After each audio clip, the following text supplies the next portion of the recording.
Welcome to the First Time Facilitator podcast. Whether you're a first-time facilitator or a seasoned pro, listen in for tips and tricks to make a bigger impact at the next workshop you deliver. And now, your host. Nothing brings her more energy and excitement than brainstorming ideas with others, Leanne Hughes. Hello, everyone, and welcome to the First Time Facilitator podcast. I'm your host, Leanne Hughes, and I'm here to help you develop and deliver workshops that kill. Now, I do that by interviewing amazing facilitators around the world on this weekly show, as well as from time to time running some solo episodes to share tips that I've picked up along the way. Now, I just can't believe that this is episode number 40.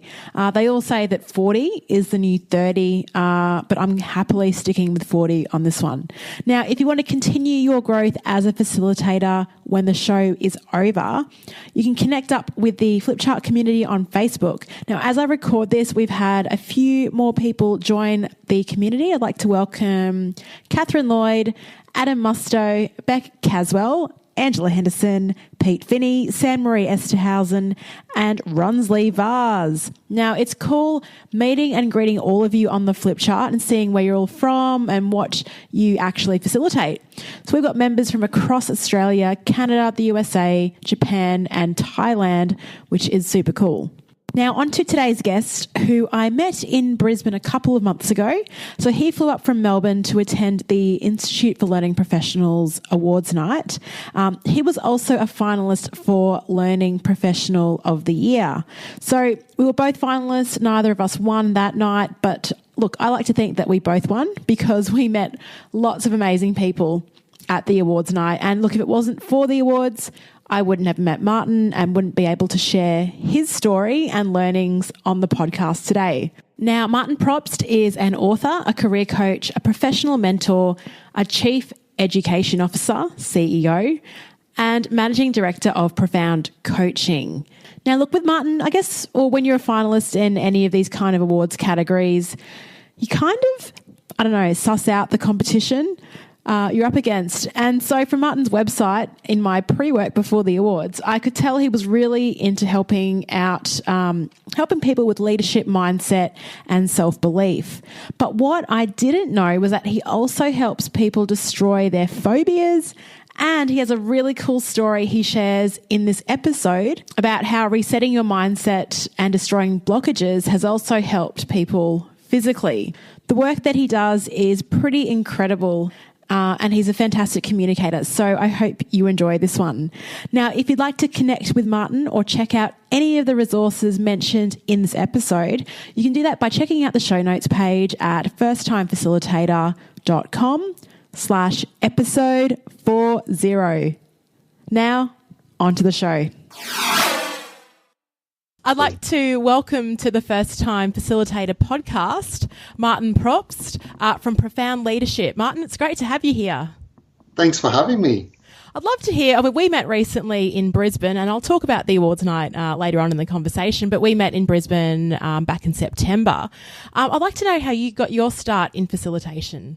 Well, that's actually quite a long story, but years back, and I think one thing leads to another, but years back I was actually a chef, and I started off doing some cooking demonstrations, actually even a few on national TV and Fresh and Postcards, and then I went into formal education, and formal education, as you know, it's more teaching and training, but ultimately facilitation really only came in when I started my own business about 7 years ago.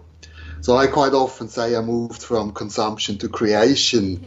And I think there's really a big difference actually in there. So from the traditional knowledge-based teaching, in other words, quite often we teach people what to think, where we often consume just a lot of knowledge and information, but we don't really know how to implement that in our real life. To then really facilitation, which I call the brain-based conversations, where you think or where you use more the assistance or help people to know how to think.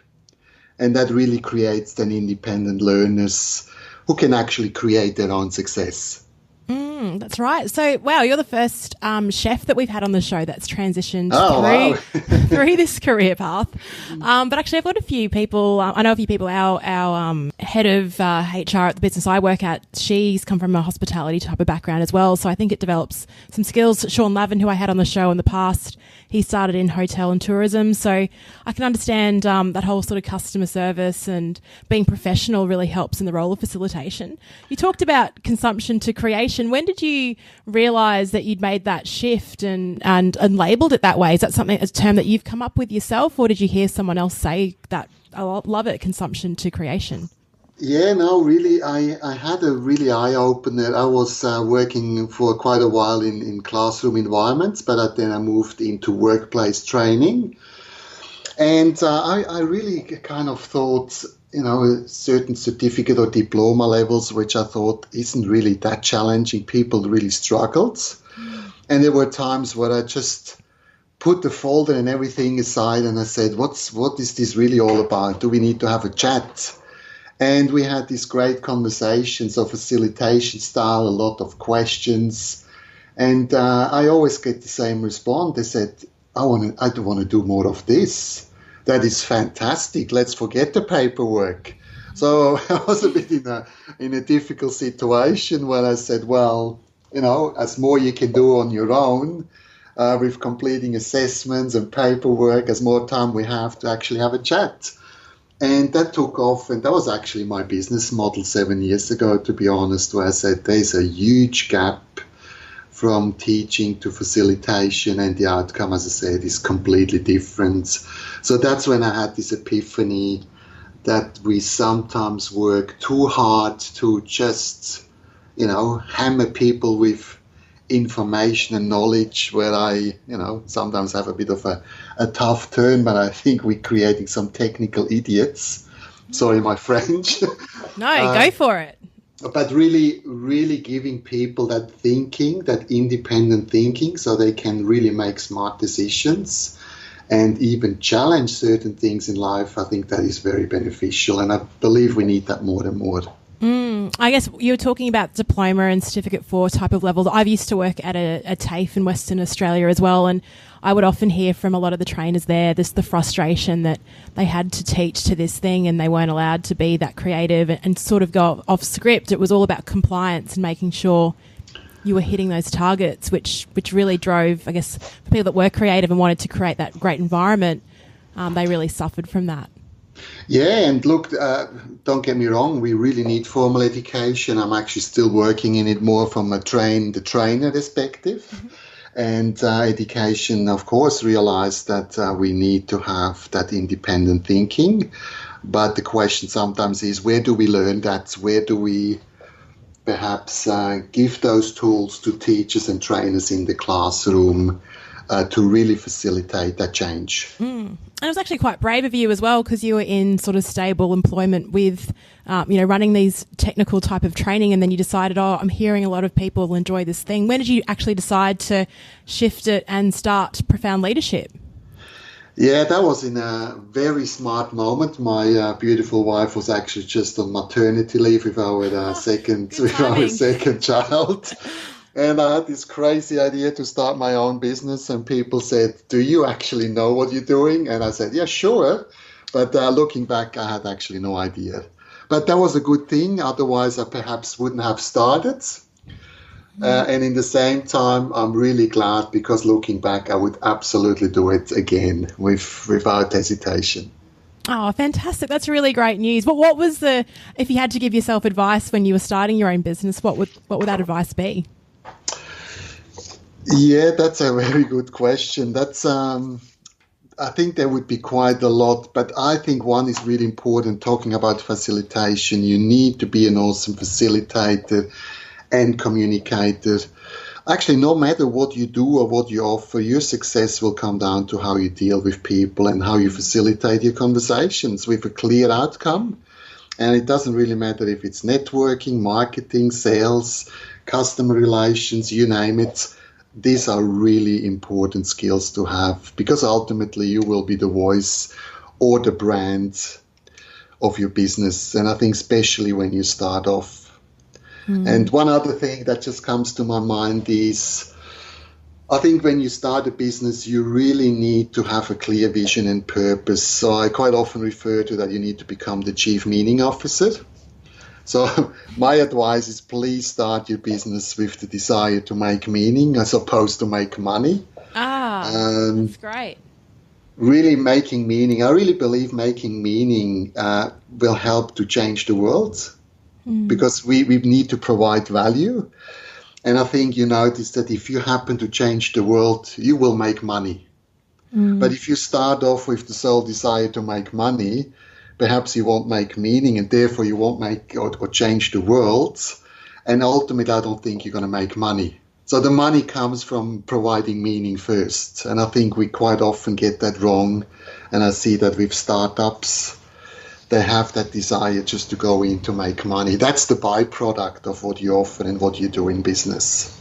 Yeah, that's great. And it sort of resonates. I listened to a guy. Do you listen to Pat Flynn at all? Smart Passive Income podcast? No. Yeah, he really talks about that. He really hones that in, and he says it's all about providing service to your people. And then, as you said, the money is just a byproduct of that. So it's really switching that focus. Absolutely. You mentioned the role of Chief Meaning Officer, and I know that I love your job title. So Martin's job title is CEO, which is actually the Chief Education Officer. How did you come up with that? I love your job titles. Yeah, that's great. Thank you very much. Looking at business cards these days, I see so many different titles. Some are very serious. Some are really trying hard, I think, to come up with this huge kind of titles that make people feel good, in a sense. I am a CEO in a sense, but then at the same time, there's only me and my beautiful wife who work full-time in the business. And I thought, why not having a bit fun and losing it up a bit? And as you said, I'm the Chief Education Officer, and my beautiful wife is the Chief Efficiency Officer. So she is a CEO as well. And what she really does well is she is efficient, and she certainly keeps me very busy, which I really appreciate. So it is a bit of an indicator of what we do. That's how we came up with it. Yeah, it's very clever. There's probably another whole podcast episode on how you and your wife actually work together as well. I think there's actually, I saw on some podcast group recently, there was a podcast just about that, how couples can work together well. So Yes. And that needs a lot of communication and talking about leadership. We do need to apply what we teach, that's for sure, to make it work. And we are together for almost 30 years, actually, next year. Congratulations. And we do still speak to each other, which is a great thing. Yeah, you'd hope so. Yes. So you mentioned, you talked about facilitation earlier and how even if you're not really in the front of a room, it's actually a really important skill to have because you can use it in terms of networking and driving outcomes just in day-to-day living, let alone work. And you also mentioned that you run Train the Trainer sessions. So when you run those Train the Trainer sessions, what do you find that people are actually struggling with when it does come to facilitating? I really think what they struggle with sometimes is the stress and the fear that they say something wrong, or I really believe they're making it about themselves quite often, which then really puts so much stress on us. I think a really good skill for facilitators is to understand that it's actually not about us, it's about our participants. And there are two mindsets. I really think there's a mindset which I quite often observed in the past, when we grew up. It's that lecture mindset of you're just here because of me, so I can show you how good I am, versus a servant heart where we say, what, it really is not about us, it's about you, and I'm just here to support you as much as I can. And knowing that it's not about us, personally for me, it's so important because the nerves actually and the stress disappears, where you can really then listen in what people say and furthermore what they don't say, where you pick up really important things and can follow up with great questions. So yes, you certainly as a facilitator, you do need to be a subject matter expert. But furthermore, you do have to have those communication skills, listening skills that really goes beyond what it said. Taking on feedback is certainly another thing which quite a few facilitators struggle these days. But I do believe that feedback is the breakfast for champions. So we do need to listen in what's working, what's not working, how do we improve. And also to create that safe and supportive environment where we just really have an environment of meaningful conversation without fear, with no guilt, no blame, and no judgment. And I think that is really important, where people can open up, because I think we all do have some serious issues that we need to deal with, and therefore we do need to have some serious conversation. Always loosening up with a bit of fun as well, of course. Oh, yeah. Love throwing a bit of fun in. That always... Absolutely. We're all humans. Absolutely.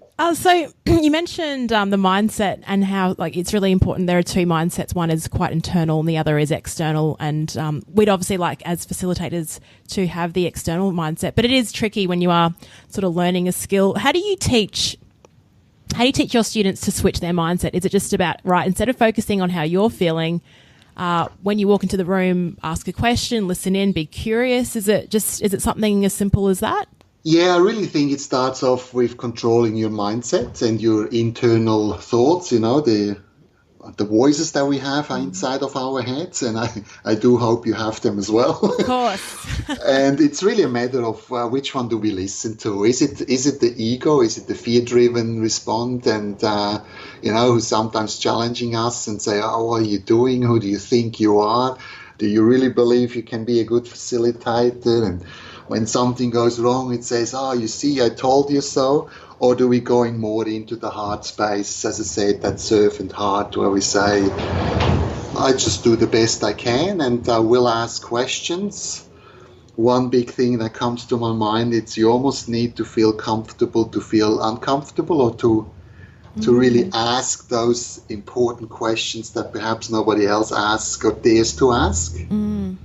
So playing it safe doesn't work with facilitation. You really need to be able to think on your feet and come up very quickly with question, engagement, entertaining, empowering, educational. So there's a lot of ease in there, I just realized. Yeah, you just created a new model. I think we're just creating a new model here.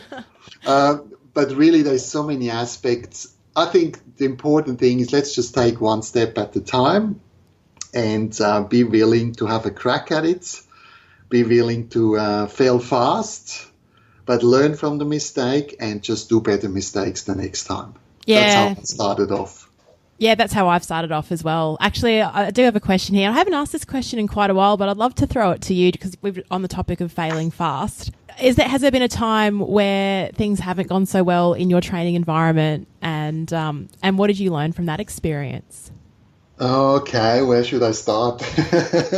Now, looking back, especially in the beginning, what I was taught is do as many presentations, as many facilitations as you can. Really practice, go out there. I've done workshops for Rotary, for Lion, for so many different groups. Sometimes you get 15 minutes, sometimes you get 20 minutes. And some of them were really horribly wrong. And I think on the way home, I thought, oh my God, is that really for me? Or should I just stop and go back to that safe employment? Luckily, I pushed through, which is really important mindset as well. But what did I learn? I think, to be more specific, one training session that I had, which didn't really go that well, was one where the HR manager was very adamant of what needs to be taught very specifically, and she kind of presumed to know what the problem is. And unfortunately, I bought into that and did exactly what they told me. And I think I didn't listen to myself there. So what I've learned is if a business really knows what the problem is, they would have probably already solved the problem themselves, right? And I think that is a big learning. Quite often people believe they know what the problem is, but it's actually not. It's quite often a different story. It's deeper, but we make up smaller problems so we don't have to deal with the big problems. So PowerPoint is another thing. I believe we need to move away from death by PowerPoint.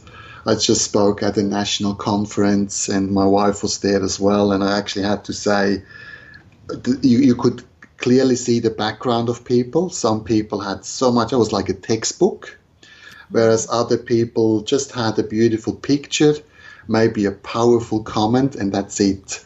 So that's a learning as well from me. And I quite often think as more we put on PowerPoints, as more we are scared not to know our content, as more we hold on to what we prepared, as less we can actually listen to what people say in the room. And that's where it usually goes wrong. So let's just go in with an open mind, be able to listen, never assume to know the problem or the solution before you talk to your participants or your audience. I quite often, what I learned as well is I set up an agreement frame, as I call it, with the organizer and the audience on the day, where I say, look, we do know what we're looking for as an outcome. We have to start with the end in mind. But can we be flexible on how do we get there? Is it okay if we deviate a bit from what was planned, as long as I provide solutions to real problems? And when participants and the workplace agrees on it, that also gives you really flexibility to facilitate. And that's where the change really happens. Great. And you sort of get a bit of trust from them as well, saying, look, we'll drive to this outcome, but please trust that the methods that I use will enable that. I like that it's all about really coming in with that curiosity that you mentioned. And curiosity is so important. And I think when we were a child, we had all that curiosity, when we nagging our parents and our friends and our teachers, and then we ask all these questions, why is that? Why? I think we need to get that back. Because that really gives us an insight of people's mindset, where they are in life, what problems they face, their values, beliefs, past experiences, their needs, their wants, their desires, and all those kind of things are really revealed. And as more we know about the other person or the people in the room, as more we can really assist them with the outcome. Yeah, and having that curiosity naturally just shifts those two mindsets you were also talking about. The second that you come in with curiosity as opposed to, it's all about me, you're halfway on, you're already winning. Your focus has already shifted, so that's great. Absolutely. Okay, so we talked about a time that things didn't go so well. I'd love to hear about kind of any transformations that you've experienced after workshops or facilitated environments that you've run. Have you had any great feedback, or have people sort of changed their lives or made tiny shifts following one of your sessions?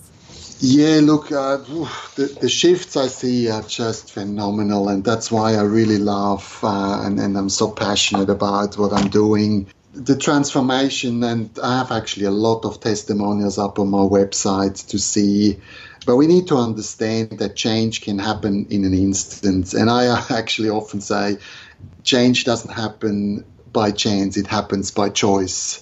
And working with people, being able there to listen to really what they say, asking questions with curiosity, and going to places where other people are maybe a bit afraid of, because there can be awkward situations. There can be sometimes emotions involved, especially when we're doing emotional intelligence, as an example. We need to demonstrate how powerful that can be.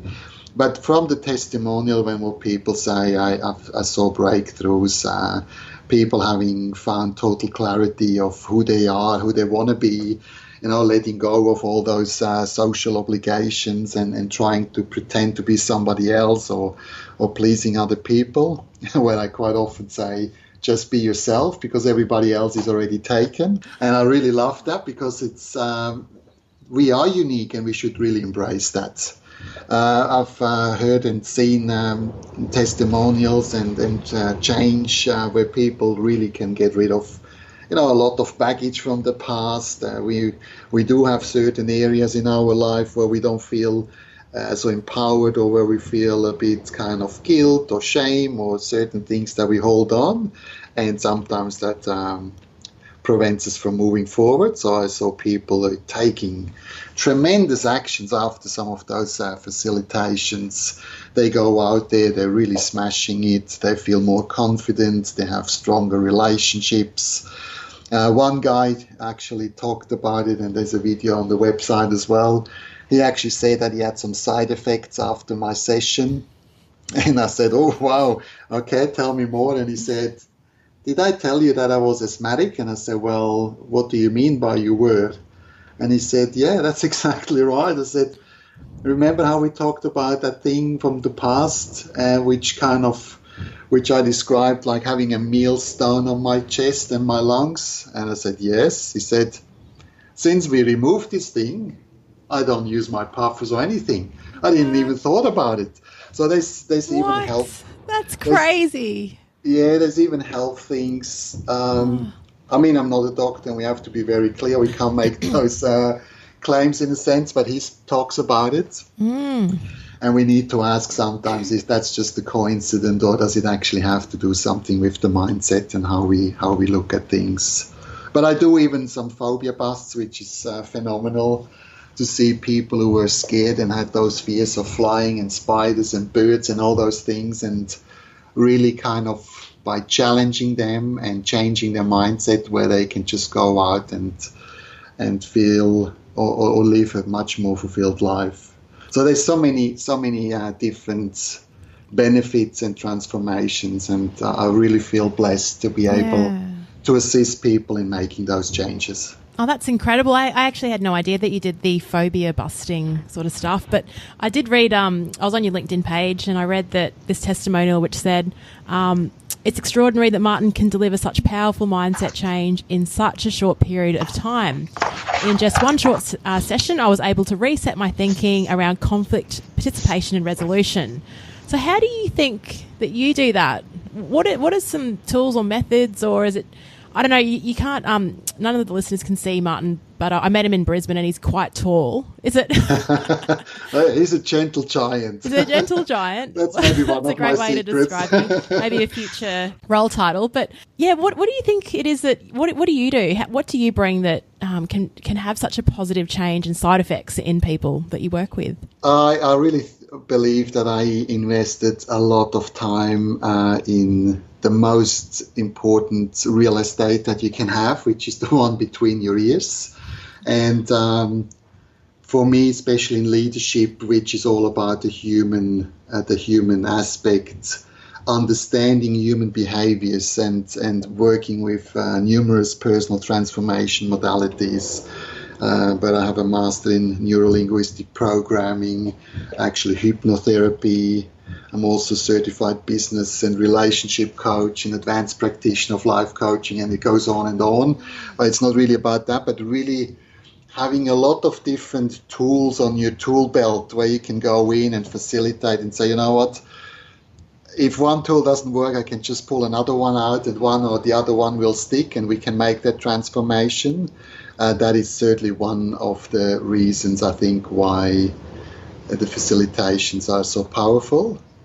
The other thing is really that linguistic part where we have to listen in.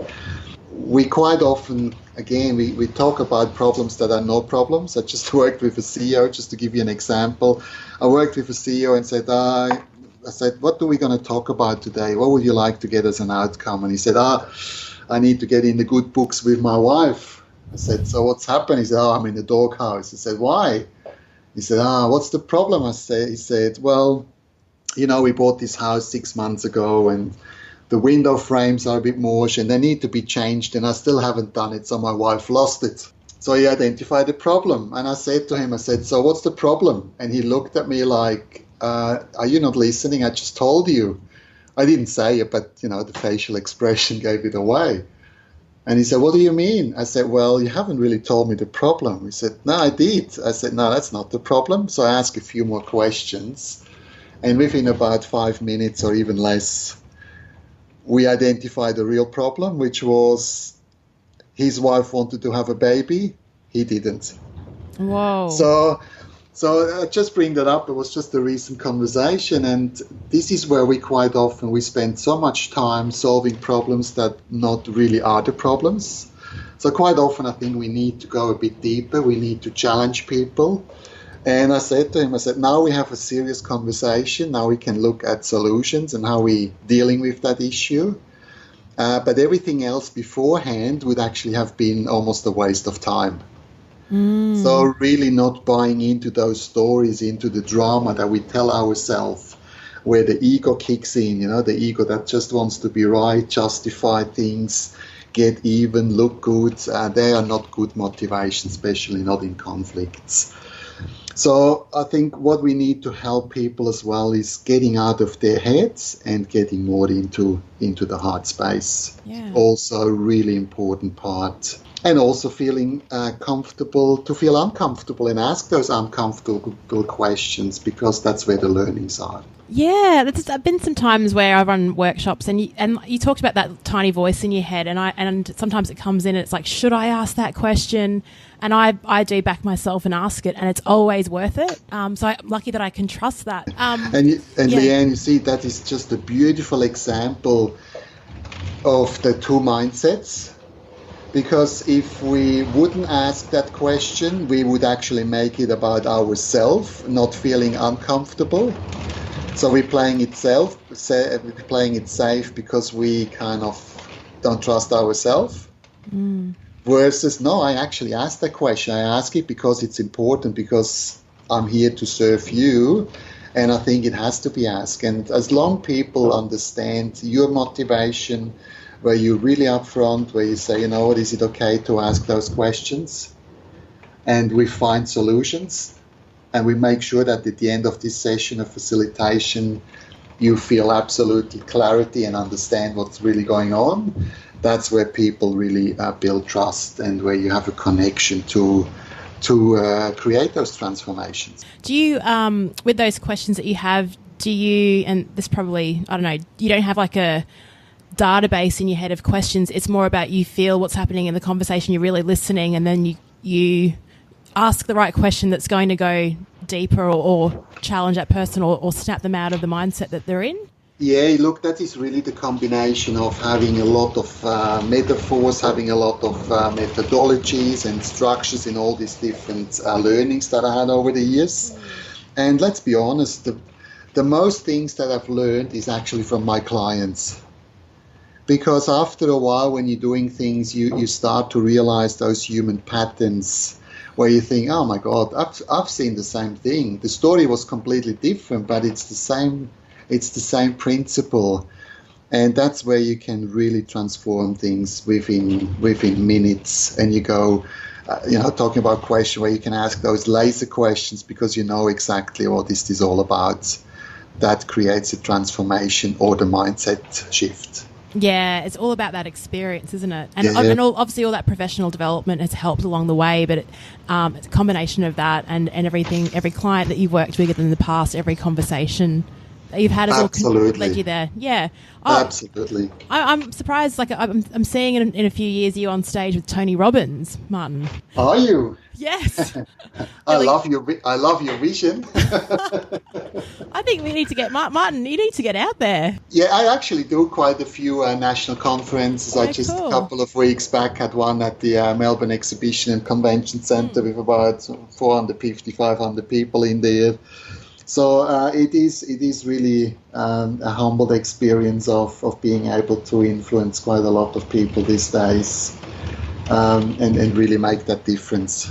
That's our slogan anyway, dare to make a difference. That's how we create meaning, challenging the status quo and being curious. Fantastic. And after you've run workshops or done something on stage, I mean, it's sometimes it's difficult to, especially in those conferences where there's huge groups of people, you don't really have direct contact with them following a workshop or a speech. But what are some ways that we can help our participants embed the learnings that we've given, that we've imparted on them? How can they then take them away and make that shift? Embedding learning, I think there's 3 stages to it. I call them learn, implement, teach. And let me explain that perhaps a bit. So the learning really happens through the facilitation, which we do, where people, have a good understanding of knowledge And, there's that saying, knowledge is power, which I actually disagree a bit, because knowledge is not power unless you actually implement, which is the next step. And unfortunately, we do have quite a lot of people, I call them the information gatherers. And we have so many degrees and certificates and diplomas, and sometimes I'm wondering, what are we doing with it? What's the purpose of doing another course? And it's great, of course, as I said, we need to invest into our professional development, but we need to do something. So implementation is a really important part. That's where the ripple starts to happen. That's where we see the change. And once you implement things, when you then teach, when you actually facilitate, when you share your knowledge with other people, which requires you to be able to language your learnings, to translate that in your own words and teach other people, I think that's when your learning is embedded for the rest of your life. Yeah. You will always be able to access that information. I like that. Learn, implement, and teach. It's the lit up method. Oh, I love it. Another there we go. Methodology. Gee, that is a very beneficial talk. Yeah, you've gained something from this too. So that's great. So what is your advice to people that are listening in that are transitioning from subject matter expert, where they do have all the knowledge and they're comfortable having all the knowledge, but they're not comfortable in sharing that with others? What advice would you give someone starting out? Yeah, look, coming back to my previous comment, almost really have a crack at it. Have a crack at it. Ask yourself, what can you do today to start off, to really go out there? What I've actually learned is, when I started out, I spoke about starting my own business for years and years. And it's almost like my first book I published. I spoke about it, didn't really do anything. And thanks God, my friends started to tease me a bit and said, "Hey, Martin, how's your book going?" And I was like, yeah, I'm getting there, I really need to write this book. And I thought, you're a hypocrite. You even haven't talked about the title or the content at all. You haven't even started. And I realized there was a lot of excuses of, not enough support, not enough time, not enough finance, not enough knowledge, not enough this. So the focus was all the limitations, to a point where I said, those excuses, they just don't work for me anymore. What I need is results. And I realized that we have to make a decision. Do we want to have excuses or results? And fortunately, we can't have both. So we need to make a decision. And to me, that was actually a game changer.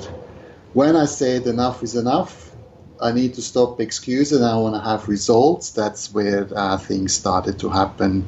And actually, by now, I published 6 books and a lot of resources and stuff. And it's amazing what is possible. So what the learning, or what advice I would give, is really ask yourself, what can I do today?